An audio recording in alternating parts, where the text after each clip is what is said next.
5 secrets to save or revive a dying hibiscus plant easily. There's nothing more heartbreaking for a gardener than watching a once beautiful hibiscus slowly fade away. One week it's bursting with glossy green leaves and giant tropical blooms, and the next, the leaves are yellowing, buds are dropping, stems look weak, and the whole plant seems to be giving up. If you've been staring at your hibiscus wondering whether it can still be saved, the answer is yes. In most cases, it absolutely can. Here on the Soil Science Garden, we believe every struggling plant tells a story. A dying hibiscus is not always dead. In fact, hibiscus plants are surprisingly resilient when you understand what they truly need. The biggest mistake many gardeners make is assuming the problem is random when the plant has actually been giving warning signs for weeks. The good news is that reviving a hibiscus doesn't require expensive fertilizers, complicated chemicals, or professional experience. Often, a few smart changes can completely transform the plant within a short time. I've personally seen hibiscus plants that looked beyond saving bounce back with fresh leaves, stronger stems, and non-stop blooms simply because the gardener fixed the real issue instead of treating symptoms. In this guide, I'll walk you through the 5 most important secrets to saving or reviving a dying hibiscus plant easily. These are practical, proven methods that work for both potted hibiscus and those growing directly in the ground. Whether your plant is suffering from yellow leaves, root rot, pests, drooping branches, or poor flowering, this article will help you bring it back to life step by step.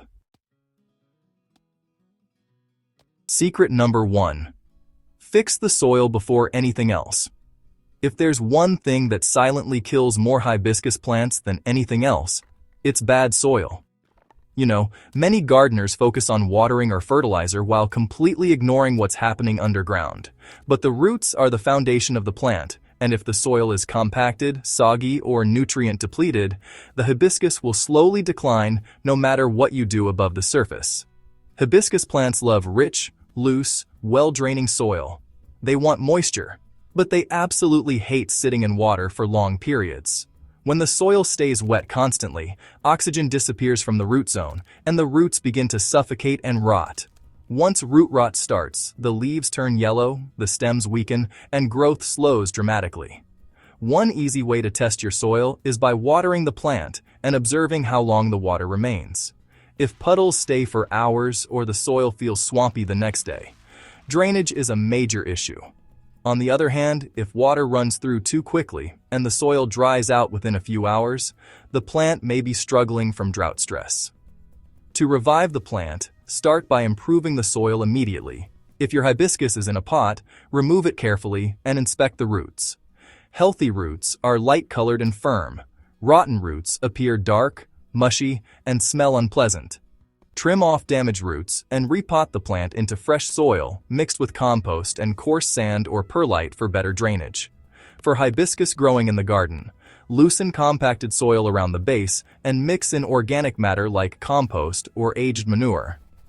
This improves airflow, moisture balance, and nutrient availability. One of the best things you can do is mulch around the base with organic material such as dry leaves or bark chips. Mulch helps stabilize soil temperature and retain balanced moisture without waterlogging the roots. Healthy soil creates healthy roots, and healthy roots create a thriving hibiscus. Many dying plants begin recovering within weeks once the root environment improves. Secret number 2. Stop overwatering, the silent killer. Most gardeners think a struggling hibiscus needs more water.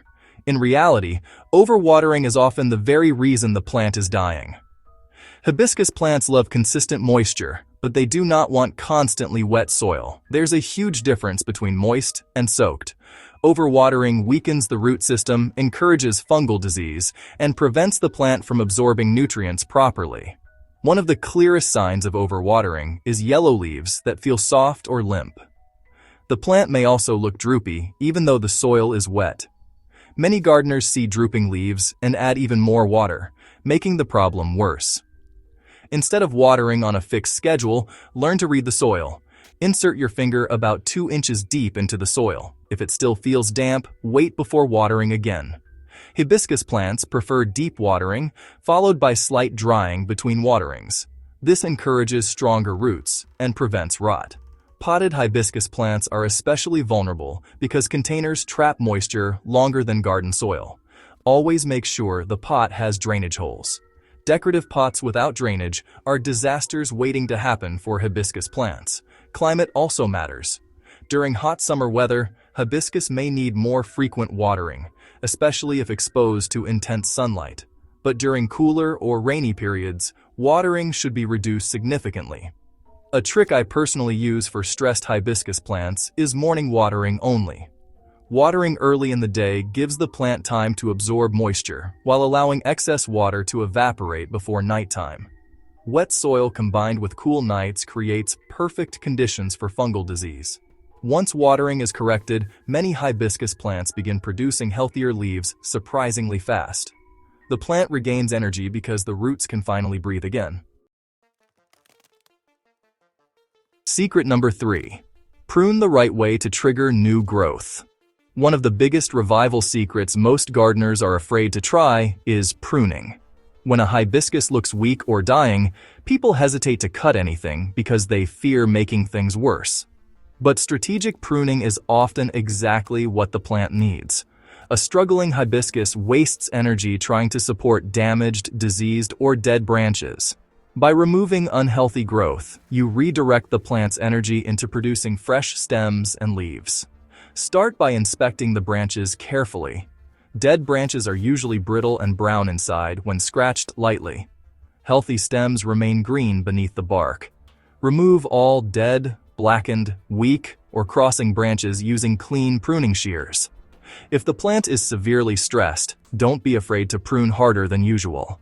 Hibiscus plants are vigorous growers and can rebound strongly when conditions improve. In many cases, cutting the plant back by 1/3 helps stimulate fresh growth. Another important tip is removing yellow leaves and spent flowers regularly. Dead material attracts pests and fungal infections, while draining the plant's energy unnecessarily. Timing also matters. The best time for major pruning is usually during active growing seasons like spring or early summer. However, emergency pruning to remove diseased growth can be done anytime.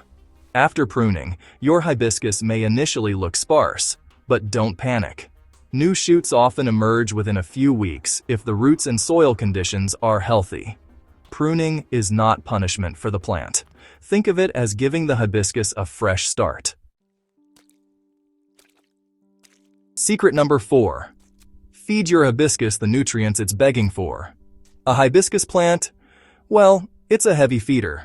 Those massive blooms and lush leaves require enormous energy, and you'll notice nutrient deficiencies pretty quickly when the soil gets exhausted. One of the most common signs is pale or yellow leaves, while the veins stay green. You might also see weak flowering, stunted growth, or buds dropping off. But here's the mistake a lot of folks make. They dump a bunch of fertilizer onto an already stressed plant. That can actually burn the roots and make things a whole lot worse. The key really is gentle, balanced feeding. When you're reviving a hibiscus, start with organic nutrition whenever you can.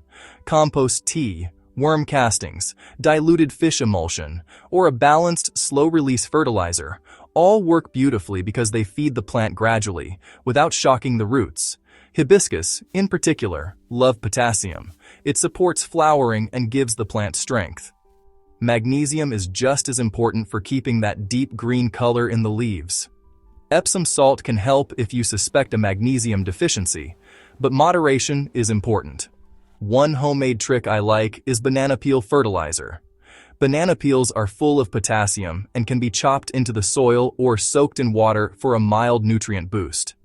Avoid high nitrogen fertilizers during revival, since they can push too much leafy growth at the expense of flowers and overall balance.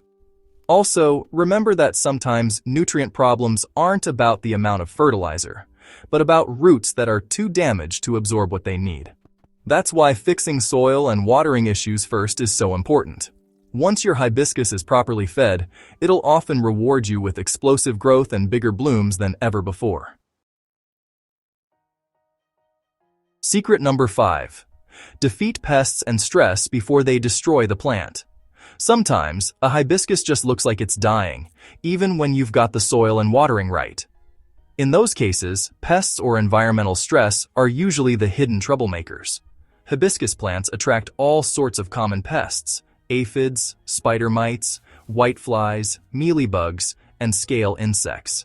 These little critters suck sap from the plant, weakening it over time. You'll see curled leaves, sticky residue, discoloration, and buds dropping. Spider mites are especially sneaky because they're tiny and often go unnoticed until the damage is serious. If you spot fine webbing under the leaves, you've likely got spider mites. The good news is, most hibiscus pests can be controlled naturally if you catch them early. One of the simplest ways is to spray the plant with a strong stream of water to knock the bugs off. Neem oil spray is another powerful organic fix that works against many pests without harming the good bugs, as long as you use it right. Always check the undersides of leaves carefully. That's where pests like to hide out. Consistent inspection is honestly one of the best habits you can develop as a hibiscus grower. Now, environmental stress is another big factor that people tend to underestimate. Hibiscus plants really hate sudden temperature swings, cold drafts, and harsh dry winds. A tropical hibiscus exposed to cold nights can go downhill fast, even if everything else is perfect. If you're growing indoors, keep your hibiscus away from air conditioners, heaters, or drafty windows. Outdoor plants might need some temporary shade during extreme heat waves or a little protection when it gets cold. Transplant shock can also cause a temporary setback. After repotting or moving your plant, give it a little time to settle in before expecting a big turnaround. One thing I always remind folks: plants recover in stages. Your hibiscus probably won't burst into bloom overnight. First, it stabilizes. Then, the leaves improve. After that, you'll see new growth and flowers. Patience is a big part of the process. So, how do you know your hibiscus is actually recovering?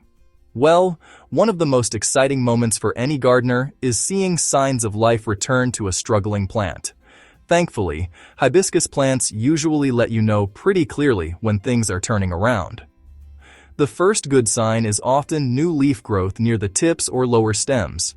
The new leaves will look greener, firmer, and healthier than the old, damaged ones. Stems perk up, and the plant starts holding itself upright again. You might also notice better bud formation and stronger branching. Even if older leaves keep falling off for a while, don't panic. As long as you're seeing new, healthy growth, you're on the right track. The speed of recovery depends on how bad things were to start with. Mild stress can clear up in about 2 weeks, while severe root damage might take a few months. The main thing is to stay consistent. Avoid making constant, drastic changes. Stressed plants need stable conditions to heal up properly. Now let's talk about some common hibiscus revival mistakes to avoid. One of the worst things you can do is try too many fixes at once. Overwatering, over-fertilizing, repotting, heavy pruning, spraying chemicals, doing all that in just a few days overwhelms the plant. Instead, figure out the most likely problem and correct it gradually. Another big mistake is ignoring light requirements. Hibiscus need plenty of sunlight to do well. Most varieties need at least 6 hours of bright light every day. If you keep your plant in deep shade, it'll struggle no matter how good your soil or fertilizer is. Using pots that are too big can also cause issues because extra soil holds water longer, which can lead to root rot. So, pick a pot that's just the right size with great drainage. And finally, don't give up too soon. Hibiscus can look downright awful and still bounce back beautifully with proper care. Final thoughts. Reviving a dying hibiscus plant isn't about luck. It's about understanding what the plant is trying to tell you. In most cases, the answer comes down to just a few core things: improving the soil, fixing your watering habits, pruning wisely, feeding properly, and protecting your plant from pests and environmental stress. The amazing thing about hibiscus is their resilience. Even plants that look almost gone can surprise you with vibrant new growth once you get the conditions right. Gardening teaches patience, observation, and persistence, and hibiscus are some of the best teachers out there. So if your hibiscus is struggling right now, don't lose hope. Start with these 5 secrets, stick with them, and give your plant some time to respond. You might be amazed at how quickly it bounces back. And hey, if you found this guide helpful, make sure to subscribe to the Soil Science Garden for more practical gardening tips, plant rescue guides, and easy techniques to help your garden thrive all year round. Share this with fellow gardeners who might be having trouble with their hibiscus too, because honestly, every dying plant deserves a second chance.